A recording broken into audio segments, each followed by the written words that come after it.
Social democratic party of India Karnataka state की जानिब से आज फ्रीडम पार्क में ये जो एहतजाज मुनक़िद किया गया है, तो फैजी साहब को रिलीज करो, हमारे नेशनल प्रेसिडेंट को 2022 का एक पुराना ईडी केस को लेकर जो अरेस्ट किया गया, ये 3 साल पुराना एक केस है। इससे पहले फैजी साहब 3 दिन लगातार ईडी ऑफिस को जाके उनका सफाई जो भी है, डॉक्यूमेंट जो भी है, वो देकर आए थे। उसके बाद कुछ कार्रवाई नहीं था। 2 साल के बाद जो अरेस्ट किए, इसलिए अरेस्ट किए, मुल्क भर में एसडीपीआई जो वक्फ अमेंडमेंट के खिलाफ जो एहतजाज शुरू किया है, जो अवाम को बेदार करने का जो काम किया है, इसका खिलाफ जो हमारे को खामोश करने के लिए ये षड्यंत्र है। तो इसमें ये ईडी को मिसयूज किया है।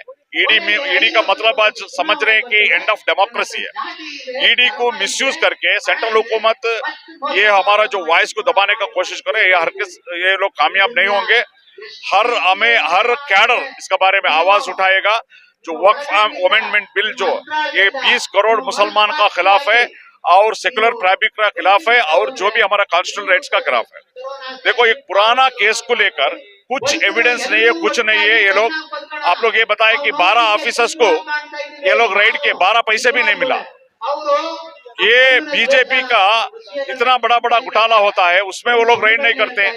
लास्ट बीजेपी हुकूमत में आखिर में माडालू विरूपाक्षप्पा का जो घर में जो एमएलए बीजेपी का 7 crore 21 lakh rupees red hand मिला, ईडी रेड नहीं किया।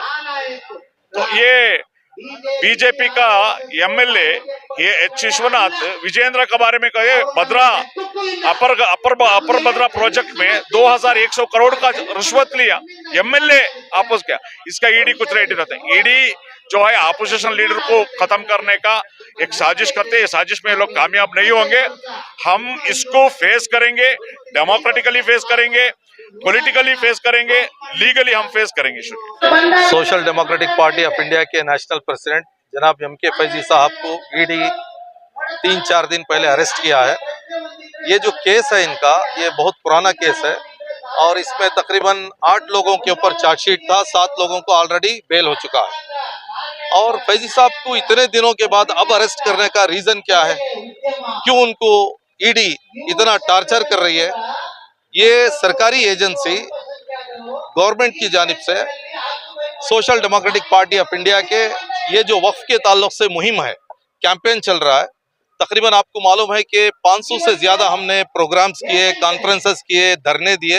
तो ये एक तहरीक जैसा, एक आंदोलन जैसा माहौल बन गया। तो उसको रोकने के लिए, उसकी आवाज़ को धीमी करने के लिए फैजी साहब को अरेस्ट किया गया है। और उसके बाद दफ्तरों पर भी छापे मारे गए हैं। दफ्तरों में कुछ भी नहीं मिला है। यहाँ तक कि खाली हाथ जाने वाले ईडी अफसरान को हमारे कार्यकर्ता गुलाब देते हुए उनका स्वागत भी किए हैं। बोलने का मतलब ये है कि ईडी जैसी एजेंसी को लेकर डराया नहीं जा सकता। गलती हुई है, सजा अलग चीज़ है, लेकिन डराना, धमकाना और ये जो पसमानदा तबकात को सियासी तौर पर खुद मुख्तार करने की जो कोशिशें हो रही हैं, उसको रोकना ये बिल्कुल सही नहीं है। तकरीबन 70 साल में ये तमाम चीज़ें, अवाम को बेदार करना, सियासी तौर पर खुद मुख्तार करना, ये सब नहीं हुआ था। 15 सालों से ये काम शुरू हुआ है। Social democratic party of India खरियों से, देहातों से, सब लोगों को लेकर, मजदूर तबकात को लेकर, पसमानदा तबकात को लेकर मुनज़्ज़म करने की, एजुकेट करने की, ऑर्गेनाइज करने की कोशिश कर रही है। हमारा मकसद अवाम को मेन स्ट्रीम में लाना है, सरकारी स्कीमों को उनको देना है, हिस्सेदारी देना है, सियासी तौर पर खुद मुख्तार करना है। तो आज का जो ये आंदोलन है, इसमें तकरीबन हज़ारों के लोग यहाँ पर शरीक हैं फ्रीडम पार्क बेंगलोर में। और इसमें मुख्तलिफ ऑर्गेनाइजेशन के, मुख्तलिफ पार्टियों के जिम्मेदारान भी आकर एम.के. फैजी साहब की गिरफ्तारी के खिलाफ वो अपनी बात रख रहे हैं। उसका नज़ारा आप यहाँ पर देख रहे हैं। ये हम लोग यहाँ पर फ्रीडम पार्क में, फ्रीडम पार्क बेंगलुरु के अंदर जिस तरीके से एम.के. फैजी साहब को जो ईडी ने जो अरेस्ट किया है, ये जो वक्फ अमेंडमेंट बिल है, उसके खिलाफ जिस तरीके से social democratic party of India पूरे मुल्क भर में जो एहतजाज, 500 से ज्यादा एहतजाज और प्रोग्राम्स करी है, इसका असर है जो जनाब एम.के. फैजी साहब को अरेस्ट किया गया है। ये अरेस्ट कर ये चाहते हैं कि जो वक्फ अमेंडमेंट बिल के खिलाफ जो पूरे मुल्क भर में जो एक माहौल बन चुका है आज, उस माहौल को ये रोकना चाहती है ये मोदी और बीजेपी की सरकार। ये मोदी और बीजेपी की सरकार चाहती है एमके फैजी साहब को अरेस्ट करने से, एसडीपीआई के ऑफिसों पे रेड करने से, ये जो पब्लिक मूवमेंट जो आज खड़ा हुआ है, इस मूवमेंट को ये सोच रहे हैं कि ये बंद हो जाएगा।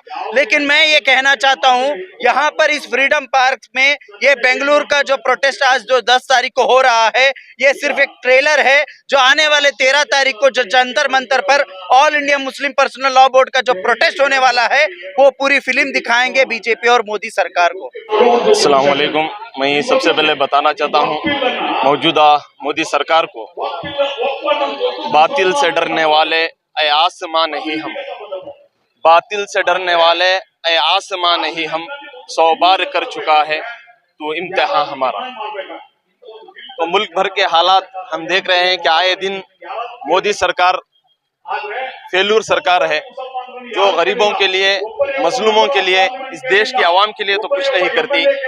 असल में मोदी सरकार का मकसद सिर्फ एक मकसद है, जो आरएसएस का मकसद है कि वो इस मुल्क के बाबा साहब अम्बेडकर के कॉन्स्टिट्यूशन को खत्म कर कर इस मुल्क को हिंदू राष्ट्र बनाए। और इनका ख्वाब 100 साल का ख्वाब था।